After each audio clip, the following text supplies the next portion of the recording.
बिहार की राजनीति में एक जाति है भूमिहार जाति, जो काफ़ी मजबूत जाति है और राजनीतिक रूप से सशक्त रही है, जिसकी आबादी केवल 3% है। वह इस चुनाव में किस तरह मुड़ती है यह देखने वाला रहेगा।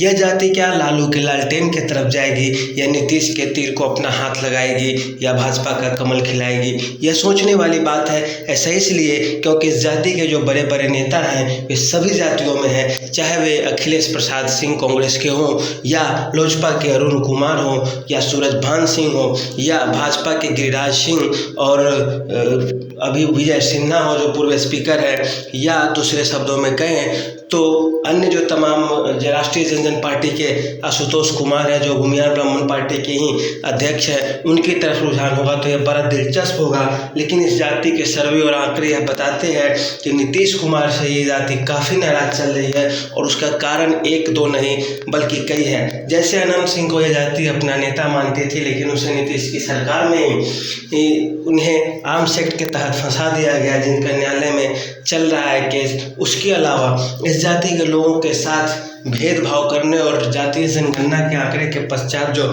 समाज में और सोशल मीडिया पे आरोप प्रत्यारोप लगे हैं, उस चीज़ को लेकर यह जाति काफ़ी ज़्यादा नाराज़ है। यह कुछ क्षेत्रों में खास करके 80 से 100 सीटों के बीच में यह जाति विधानसभा चुनाव में बड़ा खेल कर सकती है और काफ़ी संपन्न होने के कारण इनका राजनीतिक पकड़ बहुत ज़्यादा है समाज में, और इस कारण यह जाति नीतीश कुमार को यदि चाहे तो धूल का फूल चटा सकती है।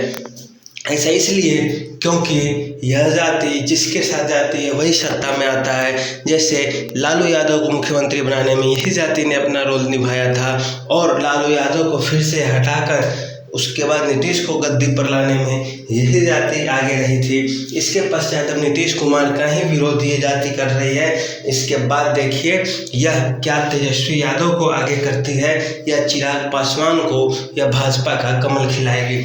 हाँ, यह तो तय है कि जातीय जनगणना के आंकड़े से कई सारे छोटे छोटे नेता खड़े हो गए हैं और सभी यह जोर लगाकर बोल रहे हैं कि नीतीश कुमार का यह प्लान गलत था। भले उसमें सहभागिता सबकी रही हो, लेकिन निशाने पर तो नीतीश कुमार ही आएंगे और राजनीति जाएगी भी तो नीतीश कुमार की ही। इसकी रुझान भी सामने आने लगे हैं। जितने सवर्ण नेता थे नीतीश की पार्टी से दूर हो रहे हैं और यदि रहते भी हैं तो वोटर जो सवर्ण समाज का है वो तो नीतीश कुमार को वोट नहीं ही देगा। ऐसा इसलिए क्योंकि एंटी इनकम्बेंसी सत्ता विरोधी लहर बहुत बेकार चीज़ होती है।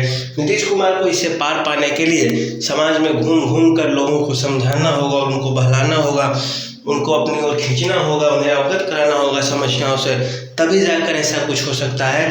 क्योंकि भूमिहार जाति के नेता सभी पार्टियों में हैं, अगर वो अपना वोट बांटेंगी तो वो जानती हैं कि हम कमज़ोर हो जाएंगे।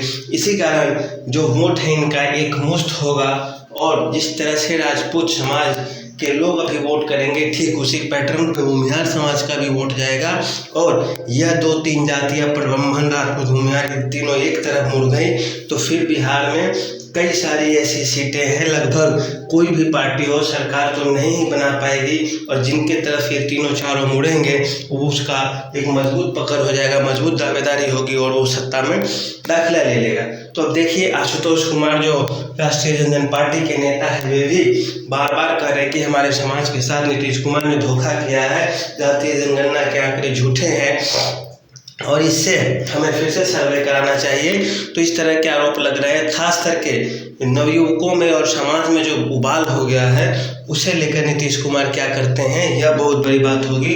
क्योंकि अगर नीतीश कुमार के हाथ से 100 सीटें गई तो दूसरी पार्टियां तुरंत इन पे हावी हो जाएंगी और इनका राजनीति खत्म हो जाएगा।